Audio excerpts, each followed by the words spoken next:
behavior in the environment has, and I guess sustain and help grow, never destroy anything, but help contribute to and kind of what you take, give back as well. You know, I've heard the term before, but I'm not really sure what it means. Any sort of method, with whether it's in terms of politics, in terms of business methods, or energy uses, that fulfills our needs for today, but also takes into account the needs for the future. Sustainability is something that can last forever, I guess. So I guess sustainability is just making sure you use as little resources as possible. Yes, I try to be. I'm trying to be. I find it difficult to constantly be reflecting on whether or not I'm using sustainable approaches to my own lifestyle. Yes, I think that's a deceiving answer. Just because I'm conscious about it doesn't mean that it's not a lot. It's not something I guess I spend like a huge amount of time thinking about. Yeah, I pay bills. Well, it's not a lot of work for a lot of outcomes. I think I do like the bare minimum, probably because with school and work and everything else. I think that if you want to enjoy the earth, you also have the responsibility to cherish it. That just seems like a good idea. I just don't really see any personal incentive to do so. We shouldn't harm the world that we live in, and I think it will benefit everyone.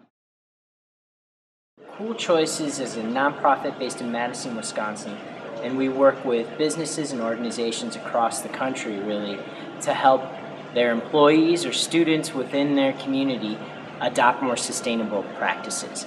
So we were facing kind of a big challenge here. How do we make something that's really easy to do, that's really rewarding, where people can see the benefit right away, and really that's really fun, that people can enjoy along with their friends, along with their coworkers, along with other students. It's a real simple game. People are asked to join into teams of whatever number and race over an 8-week period to complete the most cool choices. Just sustainable behaviors that'll reduce in carbon reductions, save energy, save water, save gasoline, save resources across the board.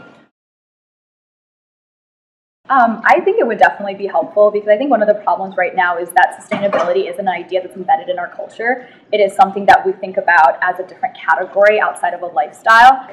We're just lazy. We know about what sustainability is, and it's just a lazy choice not to do it. So a game is always a good motivator to do things. The more we realize that we're all in the same boat, there's a lot more pressure and a lot more desire to be sustainable. Yeah, I love games. That would definitely persuade me to be more sustainable. Yeah, I think definitely, and the main reason is that it's just exposing you to a lot of things that you can do that you might not be aware. The beauty of this game is people do have fun, and people do actually save energy. When we've done post-analysis of participants in our game, we're seeing reductions in energy use and electricity use that eclipse what most utilities see with their conservation programs. And this is all with just a really easy game. The other thing that we're seeing, though, there's a spark that gets ignited in their employee base. Suddenly, they feel like there's a sort of personal sense of efficacy around sustainability. They feel like they can do something about the problem. And they're more eager to introduce new ideas into the workplace. On how the workplace can become a more sustainable place, to reduce operating costs, to make the planet healthier, and just to feel better whenever they go to work.